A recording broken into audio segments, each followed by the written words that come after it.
Yeah, well, here, April 15th, day 27. Yeah, really tough day today. Woke up in the morning and it was snowing, kind of a light snow, just a couple inches. It was warm, above freezing actually. And first 2 or 3 hours, the snow kind of clogged to my skis, so I had to walk, which was kind of a little deep snow, kind of like post holing for 2 or 3 hours. And then I did a portage, got that out of the way, and then after the portage, I was able to ski. It was warmed up to about 37 around that time, and the snow wasn't really grabbing, but it was still a lot of work. The canoe was sticking, the whole thing, and so the progress was slow. But then I did a portage into a Vera Lake, a pretty significant portage. It was a treed area, treed being, trees.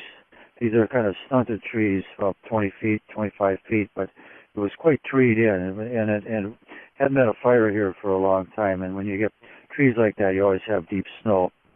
And it took me about 3 hours to do the portage. I don't mind the portages. They just take a little time. I kind of get into it. I break trail first, and then the second trip I bring this plastic sled, a little kid sled with a load, and then the canoe afterwards. But it was a pretty exhausting day.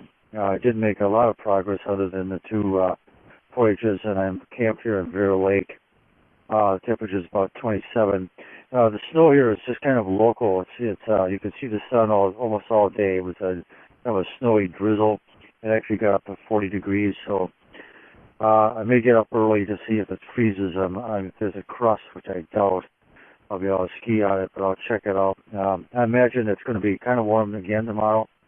But so far there isn't any big front coming in, which is the main thing. A low pressure with a snowstorm would really make me sit for a long time here. But anyways, pretty tired today after the slog. I quit a little early camp here, and going to go to bed early, get up and get rested again. So things are going well though. I'm used to the solitude here. In fact, I don't even think about it. It's just traveling one day after another, and this beautiful rhythm that I'm into, and the beautiful country. These big lakes are really something to see, and being self-sufficient, hauling. I've got about 30 days of food I'm carrying with me, but I can stretch that out a little beyond that, and that's where all the weight came in. But I'm now getting down the weight right now pretty much. I got maybe 10 days of food that I could maybe stretch out.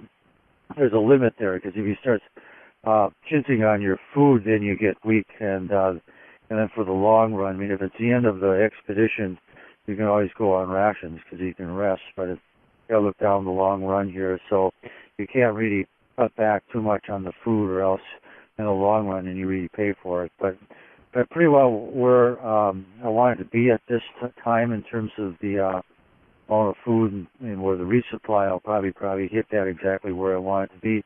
A little slower than I had thought. Maybe you always nothing's for certain here. Usually not such a thing as a plan.